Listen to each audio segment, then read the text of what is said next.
everyone, it's Imogen and welcome back to Colouring Kid. I hope you're doing well, and I hope that for those of you that were celebrating, you had a lovely Christmas and are looking forward to the new year. In today's video, I've got a very exciting flip through for you. This has been one of the books that I've been highly anticipating for this year, and it's come at a perfect time. So this is the new book by Makiko Inatome, and Makiko Inatome was the illustrator of the Yururi Wild Mouse Journey sketchbook, which came out last February, I want to say. So it's been a fairly good turnaround for a second book, and I'm so excited about this one. I think I saw it quite a few months ago. Makiko had announced that it was going to be released, and I had seen it pop up prior to that on Amazon Japan, because sometimes the pre-orders will randomly come up underneath other books. And whilst I don't really purchase much from Amazon Japan, I'm sometimes looking and seeing what's coming out in the next couple of months. So yeah, this book is sort of a pairing book to the first one. I believe some of the characters are the same. So I think Yururi does feature. This mouse looks quite similar to Yururi, but I think generally it's a separate book, and I'm very excited about it. So yeah, Wreaths are some of my favourite things to colour, and having a book dedicated to them is very, very exciting. So this is actually part of an ongoing series that isn't done by the same illustrator, but they are all the same size, shape and format, I believe the same paper, and I don't actually know what the series is called, but there are a fair amount of books in this series now. I think maybe 7 or 8. The Bear book was the first one to come out, then Makiko Inatome's book, and then it's just sort of grown from there. And the ones I have now are this new Wreath book, the Makiko Inatome Wild Mouse Yururi book, and then the Bunny book by Cotterley. And I haven't coloured in this one because I don't gravitate towards this art style as much as Makiko Inatome's, which is why I was so excited to find out that this book had come out. But hopefully I will get around to it at some point, but I know loads of people have been loving it. And yeah, there's a fairy tales book, and yeah, quite a few. So normally if you find one on Amazon Japan, you can find lots of the others in the series as well. And so I'm very excited that they're continuing with this series. So in terms of the book size, I'm just going to move these ones out of the way. It's basically the size of an A4 sheet of paper, except just a little bit narrower. It's the same width, or height I should say, as the paper, but you can see there it's just a little bit shorter. So it's a really good size, and it's not, it's not that usual for a colouring book to be this sort of size. So I think it works really well as a landscape book. So as I said, this is the Seasonal Wreaths of Plants and Friends book. So there are lots of different animals. I haven't actually done a full flip through of it myself. I've only seen spoiler images that Makiko has released, or the ones that have been provided on Amazon Japan. As you can see from this, you can also get a downloaded PDF copy of this book. So you can get the black and white illustrations for you to print out on your own paper, and you can also get some coloured samples. I think last time in the first book you could actually get coloured samples of all of the images, and I think we do have some coloured samples at the front of the book here, which we'll move on to. In terms of the thickness of the book, it is a bit thinner than the first one, and I am not I really don't mind that it's thinner. If anything, it will give me an opportunity at some point in the future to get closer to finishing it.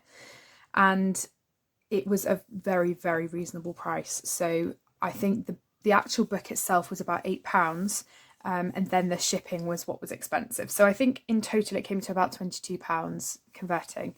I don't know, I haven't bought more than one book from Amazon Japan before, so I don't know if the shipping cost will be the same no matter how many books you buy, but this one ended up being about £14 in shipping, which I still didn't think was too bad compared to Etsy.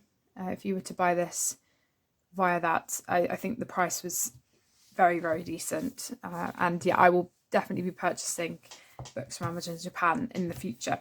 So let's get on to this beautiful book. So this is the front cover. I was so excited when I saw this front cover because after what I had seen, I was very excited that we were getting a wreath book. And then here are some sort of sample images from some of the wreaths that we're going to be seeing. This is the ISBN if you're interested in the barcodes. I will find a link for this to put in the description box for you as well.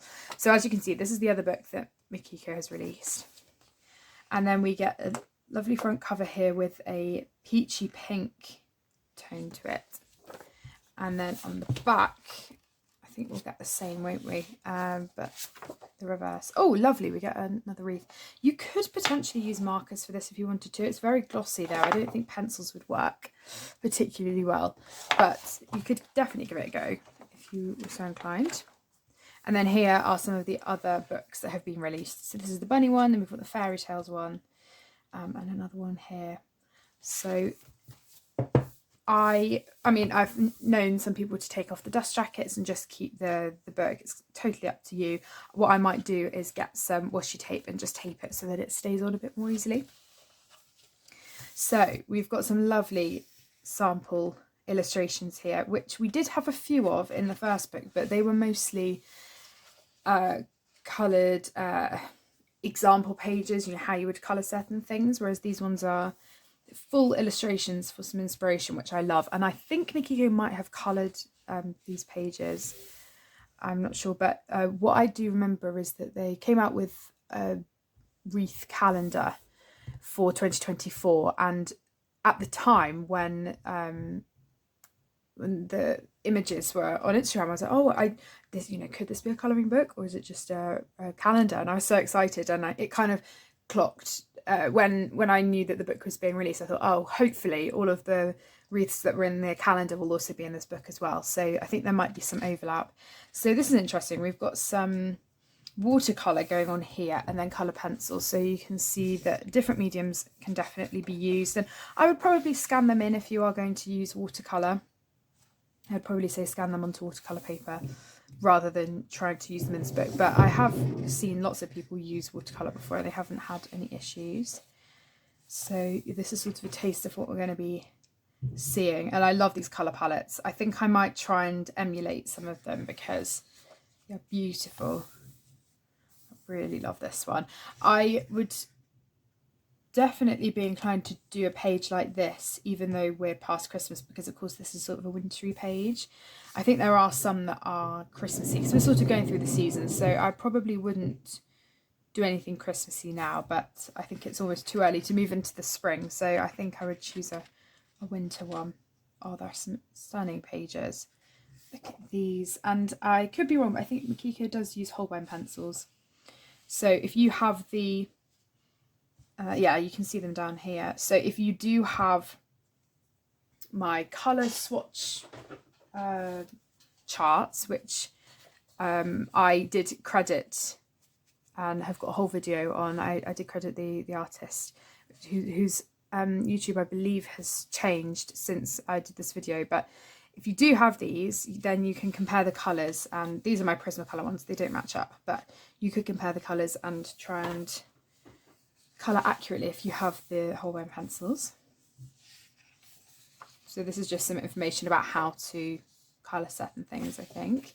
And then this is just explaining about the PDF, I'm assuming. So I have managed to do it with my other one, and it wasn't too tricky. And I think some people have said in the past that they've had issues with trying to sort it out. I think if you have Google Translate, the easiest thing to probably do is take a photo of this and then translate it from that. But from what I gathered, you could enter or scan this QR code or enter this link and then find the PDF from that. But it has been a long time since I did that. It's been almost 2 years. So yeah, and hopefully it won't be any different from the first book. Cool, so I think we're moving on to the illustrations now. So last time in the first book, it was still through the seasons, and we had a title page for each of the seasons, sort of like we do here. And what I like about this is we've got more of a scene, but encapsulated in this this rectangle, which I really like. And I think the thing that is so lovely about Wreaths is that, yes, they're still detailed, but they don't take up a whole page like some of the other illustrations did in the first book. You know, some of them are a bit daunting when you have these massive double page spreads that take up a significant amount of the their page. And so it's really nice to have pages like these where they're not so overwhelming and they're a little bit more manageable to colour. So we've got some things in English as well. So a flower blossoms for its own joy. So I'm really looking forward to colouring blossoms, definitely. And this is the title page. So in terms of the ink, I would say it's not quite a black. It's sort of, I remember this one being more of a grey. So this is a very dark grey. I would say this has a little bit of a brown tint almost to it. Either that or it is black but not fully black. But it's definitely darker than the first line art. So if you're not a fan of really light line art, then this is a bit darker. So what we seem to have here, which I love, are smaller elements to colour on one of the pages and then the wreath on the other. And if that's how it will end up sort of working out, I'd be really happy with that, because I think it's great to have some of these elements that link to the opposing page. And what's great is that you can always practice your colouring on one side and then do it on the wreaths. You know, we've got the mimosa on the left side, the deer here, which you can practice here if you're not sure how you want to colour it, the hedgehog here we've got twice. So I think that's a really nice feature and definitely will appeal to people if you are wanting to practice your colouring for certain elements. Then we've got Easter here. Oh, I love this one. These eggs are gorgeous. And I love the birds. They just look so realistic and really furry. I love that. And it's kind of like we've almost got a small wreath on this side as well, which we had on the other one as well. So that's really lovely. So we've got two mini wreaths. Spring Promenade. And I love the feature of having people in this as well. You know, it's not so overwhelming that you're having to colour a whole portrait, but it's big enough, and also there's more variation in this book already from the last book, which is lovely. So yeah, we've got some overlap as well with the elements, which is helpful. We've got roses, and we've even got names of things as well, so you can search them up. I'm assuming these are the names of the characters. That's what I'm assuming, but I'm sure you can translate them as well and see what's written on each page as well. So we've got the tea salon here. Isn't that lovely? It's like a proper afternoon tea. I need to scrub up on my rose colouring practice. Chris Cheng's done some amazing videos. Now, I could be wrong, because this one, they're all the names of the flowers, so I could be totally wrong. Maybe this is the Gentle Hermione Rose, I'm not sure. Oh, that one is stunning. I love the little baskets, that's so cute. And with wreaths, I'm always inclined to, I keep saying that, I'm so sorry. What I generally go for is a gentle background in pencil, nothing too overwhelming. I know some people do colour right to the edge and they colour the entire background and then colour the wreath elements. But yeah, I would probably just do a little bit of shading and fade out. Or no background at all, you might not even need one for some of them. Oh, this is beautiful.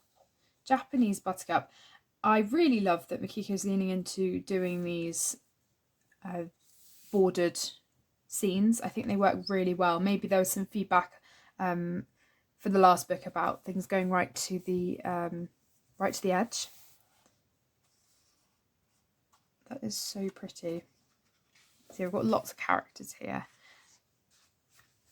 And then we move into summer. So this is the door into summer. All these lilacs, how gorgeous are they? Nordic Summer Solstice Festival. Oh wow, so we've got lots of interesting. Now I think these are all of the instrument names here. So as a music student, there are even some that I haven't heard of, which is very interesting. So I'll be able to search them up and try and colour them accurately, that would be really fun. That harp is really pretty. Oh, I love this one. This would definitely be one of the first ones I did, I think, in this section because of the music link. I really like that. Sea of hydrangeas. So this was one of the examples, wasn't it? And I loved the way that the hydrangeas were coloured. So this is more of a scene, isn't it? Because we've got the ship in the flowers. But that wouldn't be too overwhelming because all you've really got here are the flowers, the sea elements, and then the the flowers, the characters, and then the sea elements. Summer herbs. This sort of reminds me of Beatrix Potter. I love that. That's so pretty. I just can't get over.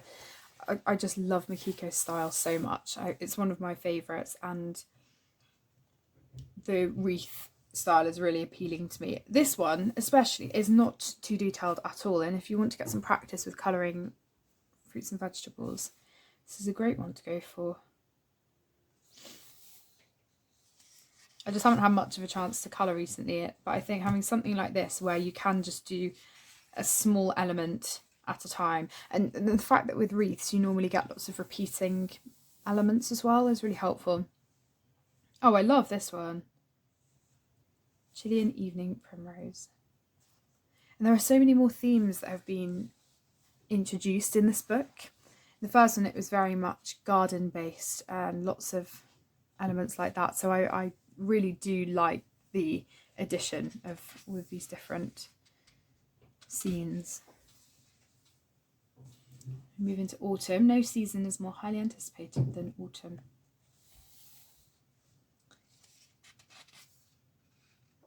This is so pretty. Oh wow, oh my gosh, this, I know this one will appeal to lots of people. Look how beautiful. It almost feels much like the first book, sort of like a diary of, you know, things that have been collected over time. You know, in the first book we had lots of these pages with the items on, and this does feel very much in the same vein, which I really like.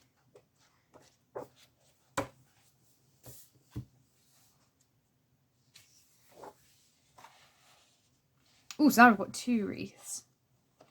So this one would be a great one for Halloween. There are some really good Halloween pages in the first book as well, and this is an autumnal one.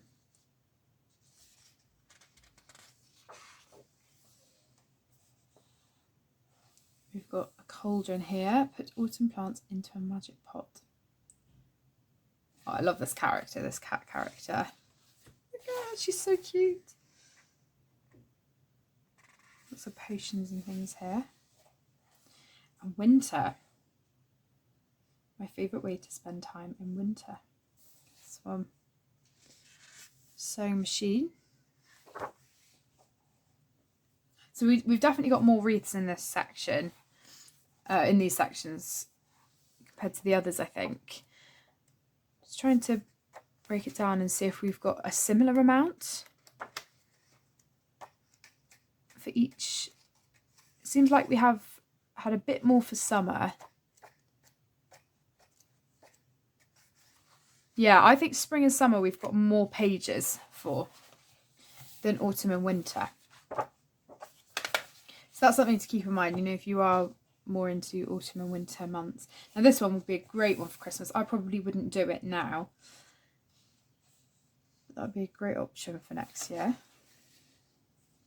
Oh, how stunning. I really, really like this one. I'd be so tempted to do that one. I really would. I love that. This one to me sort of seems like a mixture. It's either a mixture of, I know it's not actually a mixture of all the seasons, but this would be a lovely one for Valentine's Day. Or it sort of feels like these are early flowers, you know, in January time, because we've got the Christmas rose, narcissus. Now, here we go. So this, I believe, is the Four Seasons one that we had at the beginning on the title page. So you say that it's a different animal here. Maybe it's not. Oh no, this is a completely different wreath. Sorry, I'm getting so confused. It's very similar, but it's not quite the same. If I try and find this one, yeah, here we go. So you can see what it looks like, which I think is such a clever idea, is that it's the same wreath, but we've come full circle now, and it's in almost a new year because all these characters are the same. Oh, that's such a cute idea.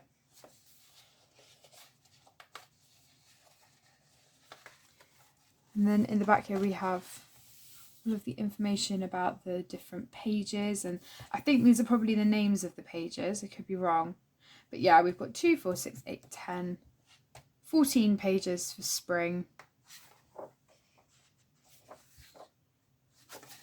12 for summer, 8 for autumn, and 8 for winter, and then the 4 seasons. So we do have more for the spring and summer. And then just some information about Makiko and Inatome in the back, which is probably similar to the first book. And yeah, that is the book.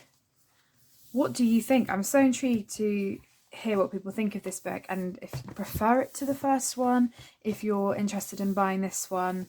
And yeah, I'd love to hear your thoughts. I think it's absolutely stunning. It will definitely be a book that I'm taking with me to university. I really hope I manage to get around to colouring something in it. But yeah, oh, it's so beautiful, and it's a lovely companion book. And what I really like is that Makiko's come up with a different theme, but it's still along the same vein. It fits perfectly with it, and yeah, I just think this is really, really gorgeous. So yeah, thank you so much for watching, everybody. I hope you enjoy. Happy colouring, and I will see you all in my next video. Take care, everyone. Bye.